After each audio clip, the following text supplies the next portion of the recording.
বাংলাদেশের সাংসদের দেহ অংশের খোঁজে ভাঙড়ের খালে ডুবুরি থেকে এবার নামানো হলো জেলে। খালে জাল ফেলে চলছে তল্লাশি।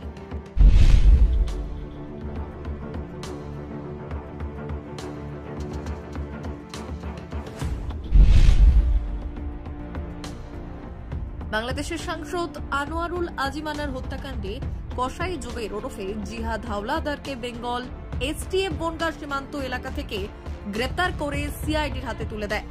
শুক্রবার সিআইডি জিহাদকে বারাসাত আদালতে হাজির করে।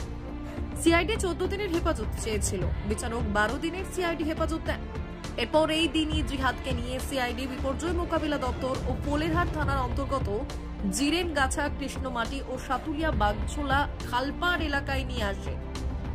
জিহাদের বর্ণনা অনুযায়ী সিআইডি জানতে পেরেছে 13ই মে বাংলাদেশের সাংসদকে খুন করা হয়।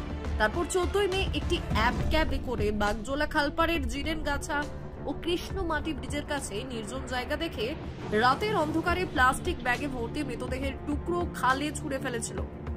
এদিন তারই দেখানো জায়গায় ডুবুরি নামিয়ে তল্লাশি চালানো হয় বাগজোলা খালে। কিন্তু 2 ঘন্টার ওপর তল্লাশি চালানোর পর সিআইডি টিম কিছুই খুঁজে পাননি।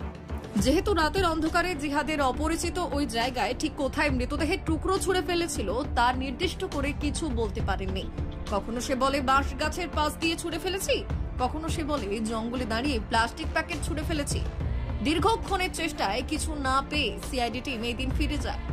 শনিবার, রবিবার এবং সোমবার ও আজ মঙ্গলবার একইভাবে ওই এলাকায় সিআইডির আধিকারিকেরা এবং আজ ডুবুরি থেকে নামানো হলো জেলেদের খালে। জেলেদের দিয়ে জাল ফেলে তল্লাশি করছেন সিআইডি আধিকারিকরা, তবে এখনো পর্যন্ত কিছু পায়নি বলে জানা যাচ্ছে।